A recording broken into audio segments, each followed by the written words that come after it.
Good evening sir. ആ ഇതാര മൈഥിലി കുട്ടിയോ? ഭയങ്കര കളർഫുൾ ആണല്ലോ ഡ്രസ്സൊക്കെ, മാച്ചിങ് ആണല്ലോ. ആ അതെ, മാച്ചിങ്. കൂടെ കുറെ സന്യാസിനിമാരുണ്ടല്ലോ, ഇതൊക്കെ ആരാ? അതൊക്കെ എന്റെ ചേച്ചിയും കൂട്ടുകാരും ഒക്കെ. അപ്പൊ ഒന്ന് നമ്മുടെ വേദി ഒരു ഭജന മണ്ഡപമാക്കാനുള്ള തീരുമാനമാണ്. ആ ഓക്കെ, അപ്പൊ എന്തായാലും കൊള്ളാം, കലക്കി. All the best. പാമഗ മഗ മഗരീസ പാമഗ മഗ നീദ പാമ പാ പാമഗ മനീദ പാമ പാ പാമഗ മഗ മഗരീസ പാമഗ മഗ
വെരി ഗുഡ് മോളെ, വെരി ഗുഡ്.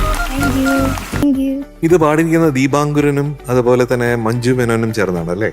ദീപാങ്കുരൻ കൈപ്രസ് സാറിന്റെ മകനാണ്, എന്റെ പ്രിയപ്പെട്ട അനിയനാണ്, നല്ലൊരു കമ്പോസറാണ്, അതെ, നല്ലൊരു പാട്ടുകാരനാണ്. അപ്പൊ ദീപാങ്കുരൻ ഒരു വലിയ ഹായ്. ഹായ് ദീപു.